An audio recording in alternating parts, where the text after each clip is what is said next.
नमस्कार दोस्तों, मेरे YouTube channel advocate Jagjit Kumar Bhatt में आप सभी का स्वागत है। दोस्तों आज हम बात करने जा रहे हैं लुलु मॉल विवाद के विषय में। किस तरीके से हिंदू कम्युनिटी और मुस्लिम कम्युनिटी के लोग जो है वहां प्रेयर को लेकर के विवाद छिड़ गया और विवाद छिड़ने के बाद जो है पुलिस आई और 4 लोगों को गिरफ्तार लेके चली गई। इसी विषय पे दोस्तों बात करेंगे और बात करेंगे कि क्या इंडिया में पब्लिक प्लेसेस पे क्या लॉ है, honourable supreme court of India क्या कहती है, और हम ये भी बात करेंगे कि अगर इस तरीके की घटनाएं होती रहीं तो भारत के इंफ्रास्ट्रक्चर में हो रहे डेवलपमेंट पे क्या इसका इफेक्ट पड़ेगा। और हम ये भी बात करेंगे दोस्तों कि भारत में जो बिजनेस एनवायरनमेंट को लेकर के इस पे क्या फर्क पड़ेगा। तो दोस्तों सबसे पहले कि विवाद कैसे शुरू हुआ, तो दोस्तों विवाद ये है जो है 2-3 दिन पहले एक वीडियो वायरल होती है। चूंकि आप जानते होंगे, नहीं भी जानते होंगे तो मेरे वीडियो से मैं माध्यम से आपको बताना चाहूंगा कि लुलु मॉल जो है दोस्तों नॉर्थ इंडिया का सबसे बड़ा मॉल है। 2000 करोड़ की लागत से बनने वाला नॉर्थ इंडिया का सबसे बड़ा मॉल है ये, और ये दुबई बेस्ड एक कंपनी है जिसे इसे शुरुआत किया है।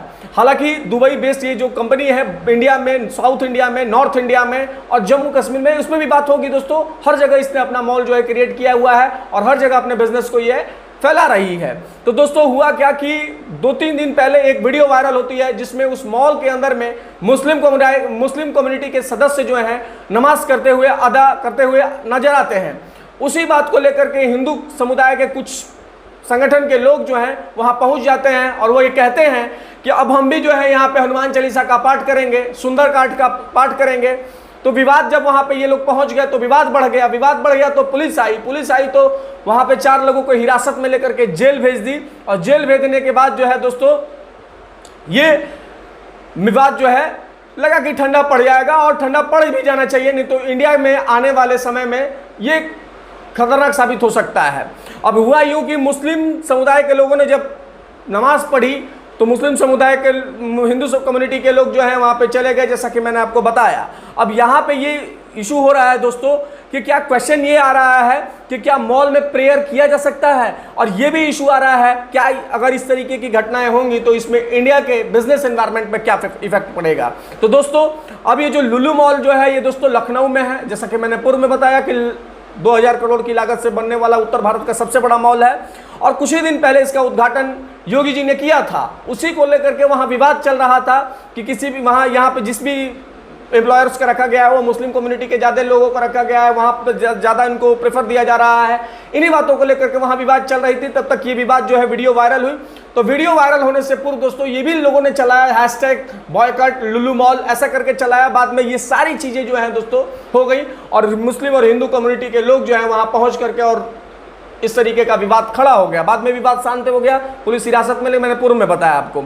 अब दोस्तों सवाल ये है कि बाद में नोटिस जो वहाँ के मॉल के एडमिनिस्ट्रेशन ने इशू कर दिया और कहा कि no religious prayers will be permitted in the mall, यानी कि कोई भी जो है व्यक्ति मॉल के अंदर किसी भी धर्म या किसी भी संप्रदाय से आता हो वो प्रेयर नहीं कर सकता है।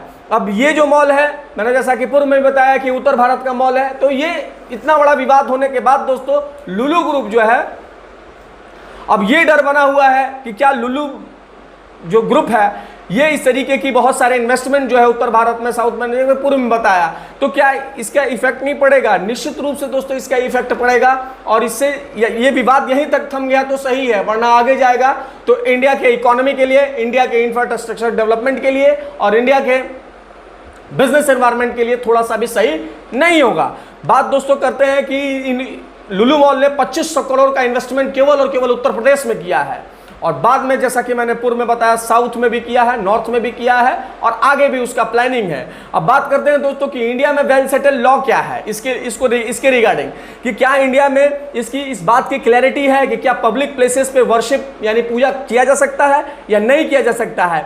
ये इशू जो है दोस्तों अभी इंडिया में अनसेटल्ड है, यानी कि सेटल प्रिंसिपल लॉ कुछ नहीं है उस तरीके का। अब मॉल है तो दोस्तों मॉल क्या है, वो स्पेस एक पब्लिक स्पेस है अकॉर्डिंग टू फॉरिजन लॉ। अब भारत के कानूनों के अनुसार देखेंगे तो इस तरीके की कोई बातें नहीं है कि ये पब्लिक प्लेस है या क्या है, इस पे कोई वेल सेटल लॉ नहीं है। अब इंडिया में क्या इसका लीगल पोजीशन है दोस्तों, पब्लिक प्लेस पर वर्शिप को लेकर के हमारे पास पूजा करने के अधिकार को लेकर के भारत के संविधान में प्रदत्त आर्टिकल 25 और आर्टिकल 26 है, जो हमें आर्टिकल अगर आप पढ़ेंगे, right to freedom of religion, article 25 से 28 तक दिया गया है। और आर्टिकल 25 जो है दोस्तों, freedom of conscience and free profession, practice and propagation of religion, यानी कि अंतःकरण की तथा धर्म की अबाध्य रूप से आचरण और प्रचार करने की स्वतंत्रता देता है। लेकिन ये कितना देता है? क्या इसमें रिस्ट्रिक्शन है? क्या इसमें रिजनेबल रिस्ट्रिक्शंस है? क्या युक्त जो है इस पे प्रतिबंध लगाए गए हैं? तो निश्चित रूप से प्रतिबंध लगाए गए हैं, यानी कि वो लोक व्यवस्था हो, स्वास्थ्य हो, नैतिकता हो और इस संविधान के अन्य उपबंधों के तहत, यानी कि दोस्तों पब्लिक ऑर्डर हो, हेल्थ हो, मोरालिटी हो, इसको लेकर के आपके right to freedom of religion पे जो है रिस्ट्रिक्शन लगाया जा सकता है। अब बात यह है दोस्तों कि आर्टिकल 26 क्या कहता है? तो आर्टिकल 26 अगर आप पढ़ेंगे दोस्तों, तो freedom to manage religious affairs, धार्मिक कार्यों के प्रबंध की स्वतंत्रता और नैतिकता और लोक स्वास्थ्य की तहत रहते हुए इसको प्रोफेशन किया जा सकता है। और भारत के जो honourable supreme court of India है, इसमें क्या कहती है दोस्तों? तो honourable supreme court of India का एक लैंडमार्क जजमेंट है, उस जजमेंट का नाम है दोस्तों SR Bommai versus union of India 1 SSC 978। तो यानी कि दोस्तों कि ये सुप्रीम कोर्ट ने इसमें कहा कि freedom of religion is a guaranteed all person of the citizen of India, Bharat के प्रत्येक व्यक्ति को पूजा करने का अधिकार है। लेकिन उस पूजा करने के अधिकार पे कुछ युक्त जो है रिस्ट्रिक्शंस भी लगाए गए हैं, जैसा कि मैंने आपको बताया। अब इस पे यही बात है दोस्तों कि क्या इस पर कंक्लूजन निकाला जाए। तो कंक्लूजन अगर आप ये देखेंगे दोस्तों, तो हमारे इंडिया में, हम लोगों को इंडिया में पब्लिक स्पेस पर प्रेयर अलाउ करना चाहिए या नहीं करना चाहिए, इसको लेकर कोई वेल सेटल लॉ नहीं है स्पेसिफिकली इसको लेकर के दोस्तों। बाकी अगर आप 2018 में एक सुप्रीम कोर्ट की वर्डिक्ट थी, जिसमें अगर आप देखेंगे तो उसमें सुप्रीम कोर्ट ने कहा था कि पब्लिक प्लेस पे ही रामलीला होती है, पब्लिक प्लेस पे ही जो है माता की चौकी लगती है, कीर्तन होता है, भगवत गीता होता है, तो क्या उसमें भी रोका जा सकता है? तो नमाज तो है ही है कि आप पब्लिक प्लेस पे कर रहे हैं, लेकिन ये हिंदुओं के भी जो भी प्रोग्राम होते हैं वो भी पब्लिक प्लेस पे ही होते हैं, और बहुत सारे कम्युनिटी के जो है वो प्रोग्राम जो है पब्लिक प्लेसेस पे होते हैं। लेकिन इंडिया में अभी जो है कोई इसके वेल सेटल लॉ नहीं है जिससे इसे रोक लगाया जा सके। और इसके लिए हमारे जो भी पार्लियामेंटेरियंस है, जितने भी हमारी विधायिका के लोग हैं, उन्हें चाहिए इसमें एक सशक्त कानून लाने के लिए। और सशक्त कानून वो कितना होना चाहिए? अगर हम प्रेयर करने के पब्लिक प्लेस पे प्रेयर करने की छूट देते हैं तो कितना देते हैं, और कितना उस कंडीशन को कितना इंपोज करते हैं, कितना हम छूट देते हैं, कितना उसमें कम करते हैं, कटेल करते हैं, ये सारी चीजों को देखना पड़ेगा। और तब जाकर के एक वेल सेटल लॉ जो है इंडिया के पार्लियामेंटेरियंस को बनाना होगा, तब जाकर के ये जो प्रॉब्लम है दोस्तों सॉल्व होगी। अच्छा, एक चीज और भी है दोस्तों, कहीं भी अगर आप जाएंगे, ट्रेन में चले जाएं, मेट्रो में चले जाएं, एरोप्लेन में चले जाएं, एयरपोर्ट पे चले जाएं, बहुत सारे लोग जो हैं अपने धर्म का प्रचार करते नजर आएंगे या फिर वह अपना धर्म का प्रैक्टिस करते नजर आएंगे। तो जब पार्लियामेंटेरियंस इसके लिए कानून बनाए तो इस चीज को भी उन्हें ध्यान में रखना होगा, तब जाकर के एक बढ़िया कानून बनेगा। और इन सारी चीजों को ध्यान देना होगा कि हम यहाँ पे देंगे तो कितनी छूट देंगे और कितना करने देंगे। ये एक बहुत बड़ी बात मैं दोस्तों बता रहा हूँ, वरना ऐसे विवाद जो है आए दिन हिंदू मुस्लिम और विभिन्न समुदायों के बीच में आपको देखने को मिलेगा।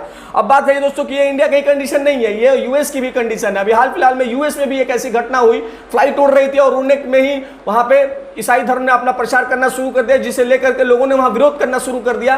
तो ये चीज जो है ये एक इंडिया में ही नहीं है, ये बाहर कंट्रीज में भी आपको देखने मिलेंगे। और ये इंडिया के सामने ही चैलेंज नहीं है, बाकी कंट्रीज से। लेकिन हम इंडिया में रहते हैं तो हम अपना इंडिया का देखेंगे कि वहां पे क्या है। बाकी दोस्तों आपका क्या विचार है? क्या इसमें एक सशक्त कानून बनना चाहिए? क्या जिस तरीके से ये घटनाएं हो रही हैं जहां मुस्लिम समुदाय अपना प्रोपोगेशन कर रहे हैं, फ्रीडम ऑफ रिलीजन के तहत अपना धर्म का प्रचार कर रहे हैं और नमाज कर रहे हैं, और हिंदू कम्युनिटी के लोग भी कर रहे हैं, तो ये कितना तक जायज है? इस पे अपने कमेंट बॉक्स में राय जरूर दे दोस्तों। आपका क्या मानना है? क्या इस पे लॉ बनना चाहिए? लॉ बनना चाहिए तो कितना बनना चाहिए? बाकी अपना देखते रहे मेरे YouTube चैनल को दोस्तों, शेयर करें, सब्सक्राइब करें, लाइक करें दोस्तों, कमेंट बॉक्स में राय अपनी जरूर दे दोस्तों। देखते रहे मेरे चैनल को। धन्यवाद दोस्तों, धन्यवाद।